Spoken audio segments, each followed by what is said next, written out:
A u Frankfurtskoj industrijsko-obrtničkoj komori posjetitelji su mogli uživati u prekrasnim prizorima Lijepe naše iz objektiva hrvatskih fotografa. Izložbu Volim svoju županiju u suradnji Hrvatskog gospodarskog saveza Njemačke i Hrvatske zajednice županija nismo ni mi propustili pogledati. Dodajmo i to da se postav donira, tako da će i ova izložba ostati u Njemačkoj, nastavljajući priču o jedinstvenosti Hrvatske. Svi kažu da je fotografija nešto što govori više od 1000 riječi. Evo, mi smo nešto tako i napravili. Mi smo željeli u stvari građanima približiti županije, da vide možda neke detalje, neke stvari koje inače ne bi niti mogli vidjeti. Ono što je jako dobro da je ta izložba već bila lani u Briselu, sada je u Frankfurtu, dakle postaje međunarodna izložba.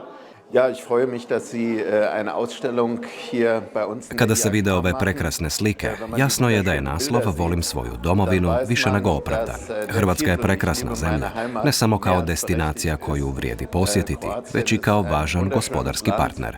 Upravo ovdje u našoj regiji imamo dosta gospodarskih veza s Hrvatskom koje iz godinu u godinu rastu. Što nas raduje, jer je to dobro za našu regiju, ali i za hrvatsko gospodarstvo. Ova izložba svakako doprinosi još boljem povezivanju dviju zemalja. Radujemo se izložbi i veselimo se sve boljim odnosima između Hrvatske i Njemačke. Izvrsno mi je drago što imamo danas priliku ovdje u gospodarskoj komori, u burzi, ipak najjačoj ovdje u Europi, jedna od 3 najjačih burze na svijetu, imati ovu lijepu izložbu slika iz hrvatskih županija i povezati kulturu i gospodarstvo i pokazati snagu i ljepotu Hrvatske.